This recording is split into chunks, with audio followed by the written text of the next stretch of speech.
Voici Cultes et Cultures. Cultes et Cultures, un regard sur les religions et les traditions.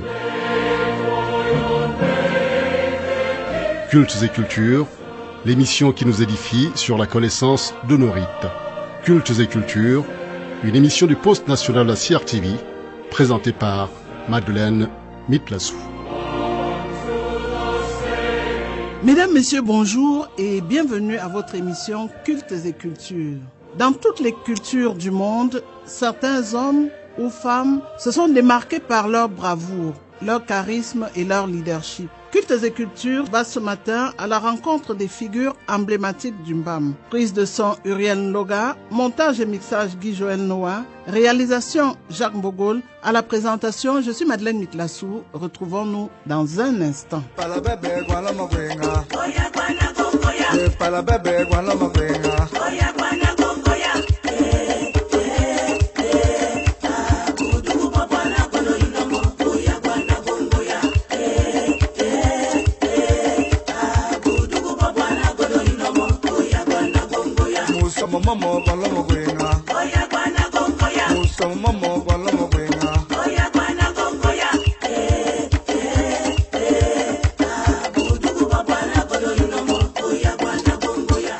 Une fois de plus, bonjour et bienvenue à Cultes et Cultures. El Hadj Mathia à Anon, Pierre-Marie Kotouo, Guy-Charles Okala, ce sont là des hommes que la culture Bafia a hissés au rang de héros. Qui sont-ils? Qu'ont-ils apporté à la communauté Bafia? Cultes et Cultures a invité ce matin Eroko Azintiem, chercheur scientifique à l'université de Tshwane en Afrique du Sud.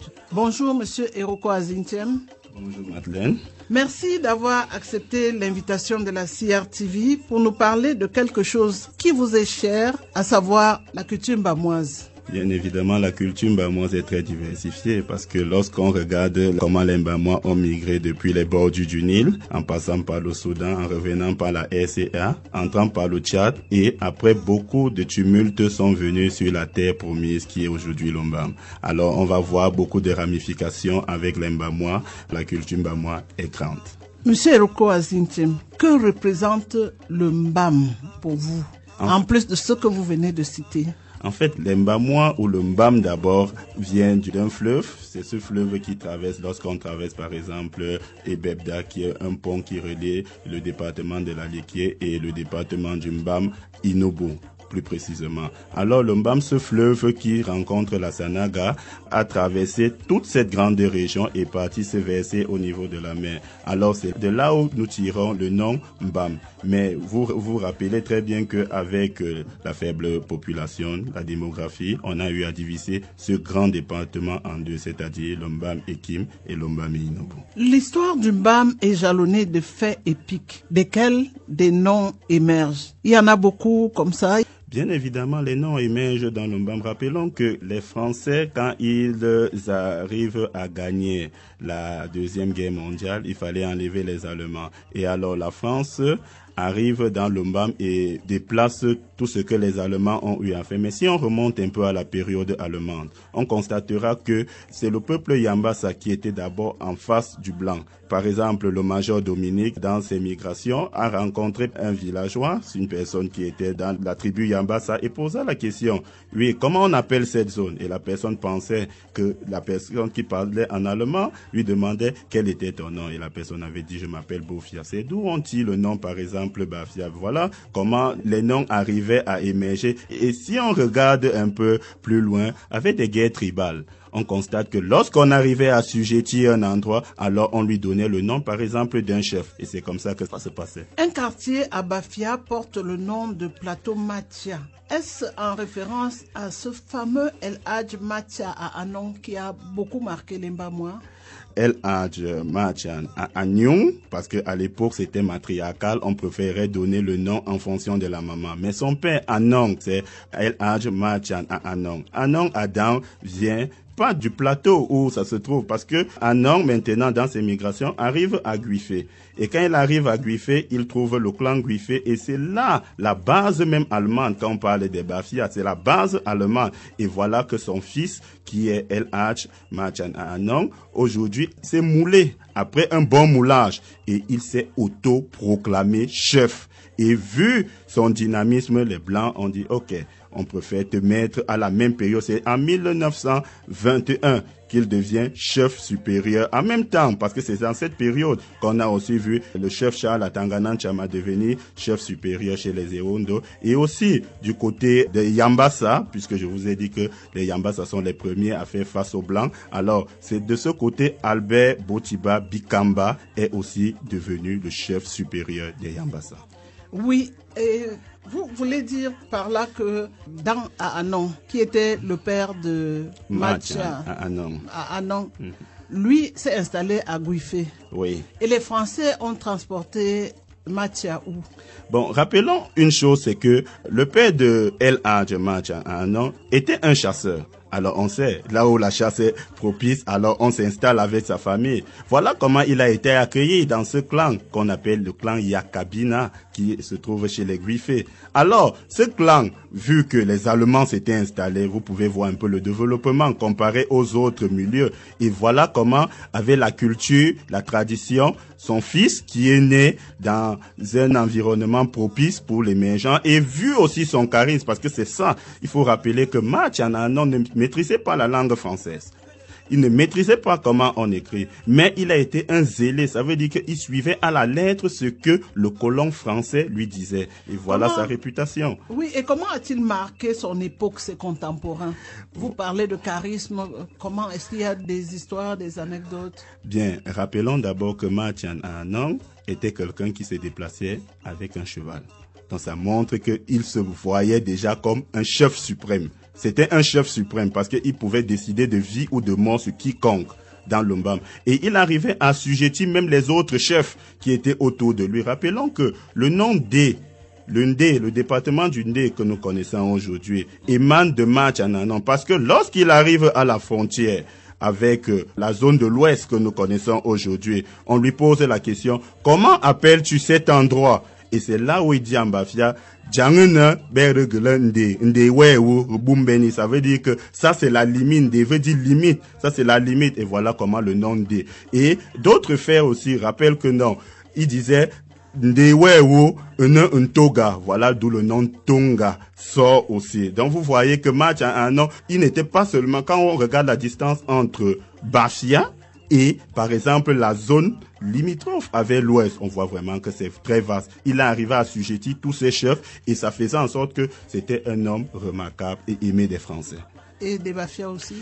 Bien évidemment, son nom d'abord, c'est Machan, ce n'est même pas Machia. En fait, Machia veut dire en hébreu Messie. Donc on voyait en lui un Messie, celui qui est choisi. En effet, les anecdotes Bafia racontent que, vu son charisme, il n'était pas très aimé parce qu'il y a des communautés, comme celle de Kiki aujourd'hui, qui réclament toujours un pardon. Mais disons que tout ça entre dans notre patrimoine culturel. Mais Machan est quelqu'un qui a rehaussé la hauteur, la clarté et voire même l'image du Mbam. Et semble-t-il, il a embrassé l'islam et est mort au cours d'un pèlerinage à la Mecque. Bien, rappelons une chose, c'est que les Français, voulant l'élever au rang d'un grand chef supérieur, un grand chef spirituel, avaient décidé qu'il devrait faire un pèlerinage. Lui-même ne voulait même pas faire ce pèlerinage. Alors, il s'est préparé. Au cours de ce voyage, il n'est pas parti avec un membre de sa famille. Il n'est pas parti avec une autorité camerounaise. Alors, Machan se déplace à Chambien. Il ne sait pas lire ni écrire la langue française. Il se déplace et voilà comment il a succombé parce qu'il a eu à souffrir. Parce que l'adaptation là-bas à Jeddah, en Arabie Saoudite, c'était pas évident. Alors, voilà comment on nous annonce que le 6 octobre de l'an de grâce 1949, El Hadj s'est en allé. On dit aussi que dans le Mbam, il y a eu un Pierre-Marie Couture. C'est qui ce Pierre-Marie Couture?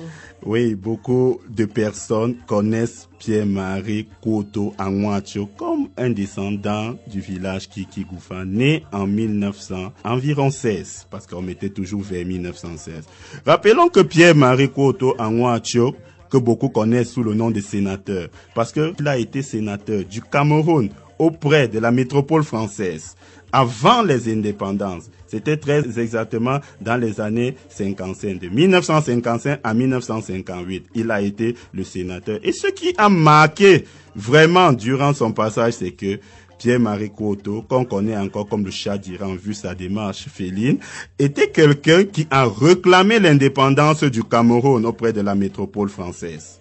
Voilà comment son histoire s'est déroulée. Et rappelons qu'il a demandé l'indépendance du Cameroun 2 fois de suite. Il a demandé pour la première fois, on a dit c'est trop, cet État, ce jeune État ne peut pas. Et il a encore redemandé. Et sa modeste phrase qu'il disait, les Français attendent toujours pour en donner plus.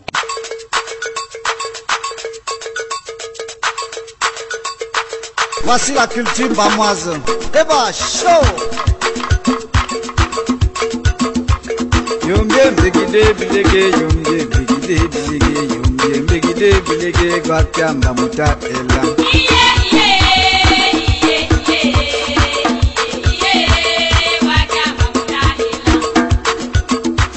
Mamumba chubula kwa, mamumba chubula kwa, mamumba chubula kwa, bahanga badimba yombisa.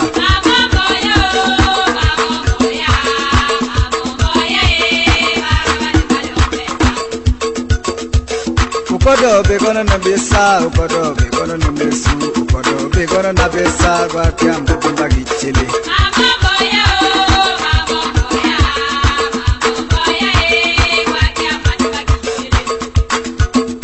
Etane mwe mbunyi, etane mwe mbunyi, etane mwe bebele mbuse binyuku.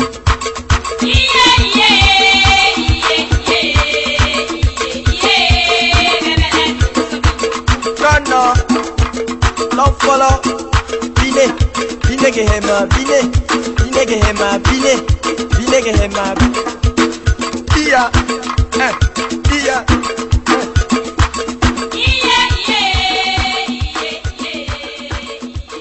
Vous êtes sur le poste national de la CRTV, vous écoutez Cultes et Cultures. Cultes et Cultures reçoit ce matin Eroko Azingchem, chercheur scientifique à l'université de Tshwane en Afrique du Sud. Il nous parle des figures emblématiques du Mbam. Pierre-Marie Couto, lui, il est connu par le fait que, en tant que sénateur, il a demandé l'indépendance du Cameroun à plusieurs reprises. Mais il y a aussi un nom, Guy-Charles Okala. Qu'est-ce qu'il représente pour les Mbamois?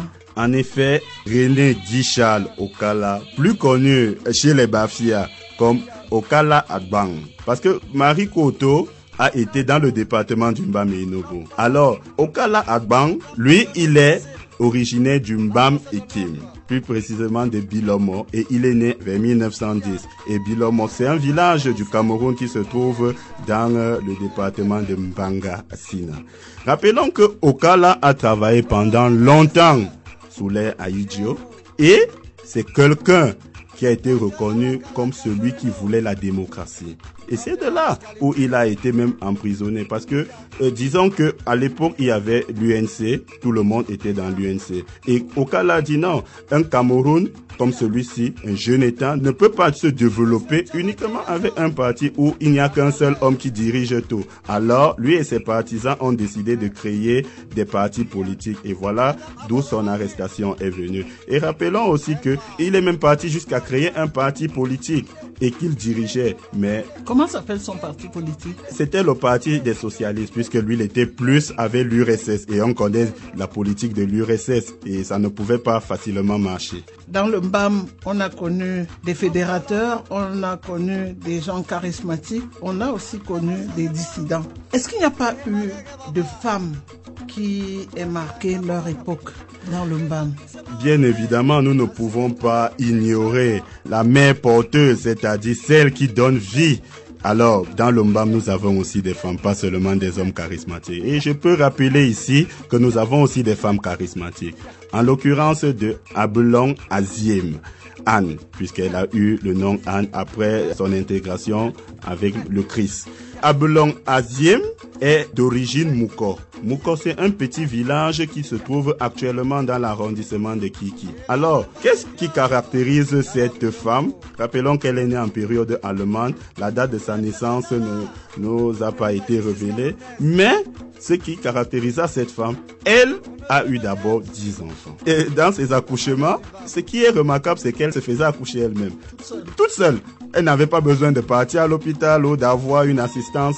Non. Il n'y en avait pas beaucoup. Bon, il n'y en avait pas beaucoup. Elle-même faisait ses rites et puis on revenait, on retrouvait l'enfant. Donc c'est comme ça qu'elle faisait ses accouchements. Et elle a eu à avoir la médaille à l'époque de son excellent El Hadj Babatora Amadou Ahidjo, parce qu'à l'époque, lorsqu'on avait une dizaine d'enfants, on était remercié par des médailles. Alors voilà déjà une de ces médailles. Et ce qui est très intéressant que je voulais aussi révéler, c'est une source d'eau. Donc c'est à peu près un puits. Alors c'est à partir de ce puits que cette femme prenait de l'eau et faisait ses rituels. Et ce puits existe encore aujourd'hui, mais en état de délabrement, parce que personne n'a eu à continuer ses rites. Mais avec cette eau, je vous rappelle, elle arrivait à traiter toute maladie reliée à la pédiatrie. Ça, c'est quelque chose de très intéressant. Je pense que ceux qui font des études dans l'eau, peut-être pourront prendre un échantillon et regarder s'il y a des propriétés thérapeutiques. Donc, personne jusqu'aujourd'hui ne réussit à guérir des enfants à partir de cette eau-là? Personne. J'ai eu à voir ce puits à plusieurs reprises. C'est là. D'autres utilisent cette eau pour des cuissons alimentaires, mais personne n'utilise ça pour des rituels, pour soigner des enfants. Et nous avons beaucoup d'enfants qui meurent dans ces régions. Mais on ne comprend pas comment il n'y a pas eu une transmission. C'est ça le problème à l'heure actuelle. Il y a une autre dame qui a marqué les Bafia. Oui. Mboussi.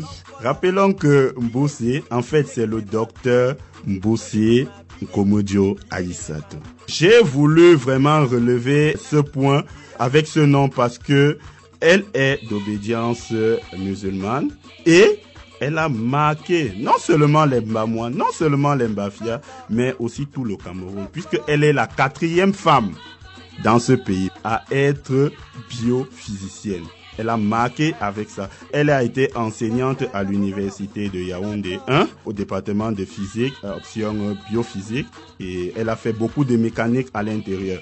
Cette femme, elle n'a que passé 36 années sur cette vingtaine, mais ce qu'elle a eu à faire, elle a rehaussé l'image de la femme mbamoise, parce que généralement, chez nous, les Mbamois, on considère la femme que elle doit seulement faire des travaux de cuisine, les champs de temps en temps. Bref, elle est la gouvernante de la maison. Mais on se pose la question, avec les temps modernes, comment elle, docteur Mboussi Nkomodio Aïssatou, a pu se propulser? Et rappelons aussi, ceux qui sont du village de Regama, c'est-à-dire derrière les brasseries de Bafia, on voit tout ce village, ce sont les Regama. Elle est de Regama, donc ça veut dire qu'elle est du clan des gens qui ont pour totem la panthère. Qui ont pour totem la panthère. Oui, donc ça veut dire après leur décès, on va voir la panthère circuler autour du village. Et la mort de Mboussi a suscité quelque chose de ce genre? Bien évidemment, je tiens d'abord à tirer une alerte auprès des autorités mbamoises parce que jusqu'aujourd'hui, plusieurs Mbamois ignorent cette tête pensante qui s'est en allée vers le monde invisible. Mais je dis et je redis que Mboussi nous a relevé, mais le problème est la médiatisation.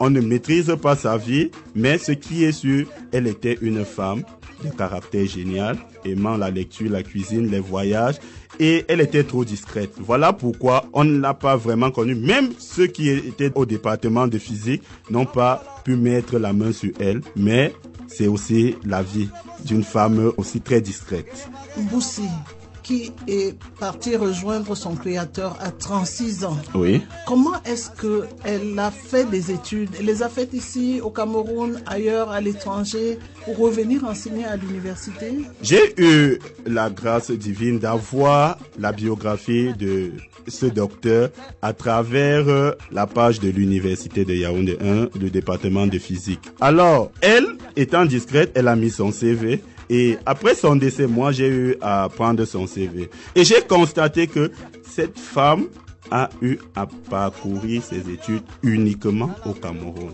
C'est après qu'elle a eu à faire des conférences à l'étranger, mais elle a fait des études même d'abord au lycée classique de Bafia, où elle obtient la mention bien au baccalauréat C.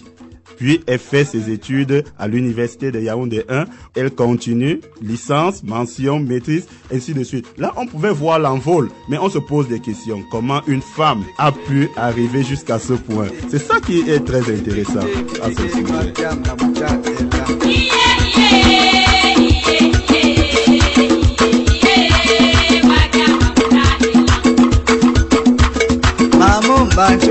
kwa mamumba chubula kwa mamumba chubula kwa bahanga badimba lesa.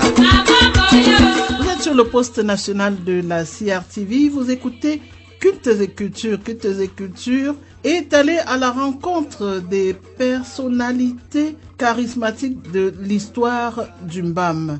Notre invité, M. Eroko Azinchem, qui est chercheur scientifique, nous apporte quelques éclairages. Nous avons parlé d'un certain nombre de personnes, de personnalités qui ont été des figures emblématiques du Mbam. Comment est-ce que ces personnes étaient vues par les Bafias? Ces personnes étaient vraiment l'image des Bafias parce que, imaginons un peu une région, parce que c'est comme ça même qu'on nous appelait. Le terme département est venu bien après. Une région qui a été divisée en deux. Et jusque-là, on constate toujours que sur le plan démographique, nous ne sommes pas très actifs. Et quand l'on se promène, par exemple, dans des ministères, dans des bureaux, sur le plan académique, on rencontre des personnes exceptionnelles, on se pose des questions. Comment ces personnes ont fait pour y arriver? Et lorsqu'on regarde le parcours, on constate que ces personnes ont eu à peiner, travaillé dur pour y arriver. Et c'est même le caractère d'un vrai guerrier, parce que j'ai rappelé que nous sommes un peuple de guerre. Nous aimons la guerre. Nous aimons. Aujourd'hui, alors, le Bafia par rapport à Matia, par rapport à Okala, ou encore par rapport à Mboussi ou à Bilon. Comment est-ce qu'il se voit? Bon, la réalité est que nous avons ces images des personnalités, mais nous ne maîtrisons même pas, comme j'ai parlé, on n'arrive pas à faire la propagande d'abord de ces personnes. Et nous maintenant, la nouvelle génération, nous les jeunes, ne connaissons pas l'histoire, nous ne pouvons pas continuer sur leur pas. Voilà, c'est un problème de transmission à l'heure actuelle. Parce que lorsque tu demandes à un Bafia, bon, qu'est-ce que tu penses faire? Dans les études, il te dit, on n'a aucune référence. On a connu un certain Philémon Louis-Benjamin Bebado, qui a fait des études, qui a été dans l'aristocratie d'Aïdjo, qui est allé très loin. On a Bidia Sangon, qui a pu nous créer le tout premier lycée à Bafia. Rappelons l'histoire de Bidia Sangon, que c'est à la demande de El Hadj Amadou Babatour Aïdjo que cette école, c'est-à-dire ce lycée, est né. Parce que, en fait, le plan qui a été à Bafia devait rentrer dans le village du président de la République, et il a déjoué et il a construit. Voilà déjà un monument. Il fallait avoir un charisme. Mais on se pose des questions. Comment en est-on arrivé au point où aujourd'hui les Mbamois sont presque effacés dans le Cameroun actuel? Comment est-on arrivé au point où les Bafias, on raconte des anecdotes uniquement de raillerie, des anecdotes où le Bafia a peur de telle ou telle chose, des anecdotes où le Bafia doit toujours se cacher? C'est ça le gros problème. Justement parce qu'on ne maîtrise pas l'histoire de chez nous, et ceux qui ont même l'histoire de chez nous ne veulent pas divulguer, ne veulent pas la communication. Ils sont toujours là en train de penser que eux, ils peuvent rester avec l'histoire, mais comme on dit, la vérité un jour finira par triompher. Vous vous êtes engagé dans vos recherches à réhabiliter certaines chefferies traditionnelles, certaines chefferies du Mbam. Comment est-ce que ça se passe, Eroko Azinchem? Bien évidemment, je ferai un voyage, je serai à Bafia et je vais rencontrer les autorités de la préfecture qui s'y trouvent. Je vais arriver au niveau des archives et je vais contempler ce qui j'aurai devant moi. Mais je veux rappeler une chose, c'est que au vu de tout ce qu'on a eu à dire, si nous ne maîtrisons pas nos chefferies, parce qu'il y a des chefferies aujourd'hui dans le Mbam où c'est rien que le nom. On dit chefferie telle, c'est rien que le nom, mais on y va, il y a un vide, il n'y a même pas un chef. On a juste mis la plaque, oui, chefferie du 3e degré, mais il n'y a même pas un chef. Parce que le chef qui était là, paix à son âme aujourd'hui, on a laissé les enfants. Les enfants avaient les guerres intestines, c'est moi qui dois être chef. Comme maintenant, il y a une réforme où on donne un certain montant au chef à la fin du mois. Alors, avec les guerres intestines, on n'a pas pu installer quelqu'un. Il y a un vide. Alors, si on arrive à refaire l'histoire, à dire que bon, voilà, on est quitté du point A, nous sommes arrivés au point B, et voilà comment les choses doivent se passer normalement. Je pense que aujourd'hui, notre culture nous montrera que voilà comment on peut se développer. Mais lorsqu'on ne maîtrise pas sa culture, alors là, on restera toujours dans l'ombre. Comme j'ai dit, les Mbamois aujourd'hui sont dans l'obscurité. Et vous pensez qu'il y a des gens, à part vous, qui s'intéressent à la culture du Mbam, à la culture Bafia? Bien évidemment, j'en ai rencontré parce que quand je travaille généralement, les travaux que je fais, j'ai eu à rencontrer certains Bamois, certains Bafia, qui écrivent même des livres en langue Bafia. J'ai rencontré un enseignant qui est du côté de Douala, qui écrit en Bafia. Il me disait qu'il est même au 5e chapitre aujourd'hui. J'ai dit c'est bien, voilà, que notre langue ne puisse pas aller vraiment dans un trou qu'on ne peut même pas récupérer. Et il y en a d'autres aussi qui sont sur le plan artistique aujourd'hui, qui se battent tellement pour que la culture, mais rappelons aussi une chose, c'est que nous ne sommes pas médiatisés. Peut-être parce que nous sommes peu, mais je pense que avec le temps, la nouvelle génération est vraiment montante. C'est ainsi que s'achève cette édition de Cultes et Cultures qui est allée à la rencontre des figures emblématiques du Mbam. Nous avons reçu Eroko Azingchem, chercheur scientifique de l'université de Tshwane en Afrique du Sud. Merci, docteur Eroko. C'est moi qui vous remercie et je compte passer encore ici pour énumérer d'autres faits, surtout comme je vais à Bafia, je vais faire des recherches et là, je vais revenir avec un échantillon pour être encore plus explicite sur mes recherches. Et je tiens à rappeler ici là que nous ne pouvons pas énumérer toutes les figures emblématiques. Nous avons pris quelques-unes et il y en a beaucoup, beaucoup et beaucoup. Sûrement, lorsque je ferai des tours ici dans votre studio. Et nous attendons d'autres personnalités ressources qui viendraient ici nous parler de leur culture, qui viendraient peut-être compléter ce que le docteur Eroko Azingchem nous raconte depuis quelque temps. C'est ainsi donc que s'achève Cultes et Cultures. À la technique, nous avions Uriel Loga, montage et mixage Guy Joël Noah, réalisation Jacques Bogol, à la présentation Madeleine Mitlassou. Merci d'avoir suivi et surtout restez à l'écoute des programmes du Poste national de la CRTV. C'était Cultes et Cultures. Cultes et Cultures, un regard sur les religions et les traditions.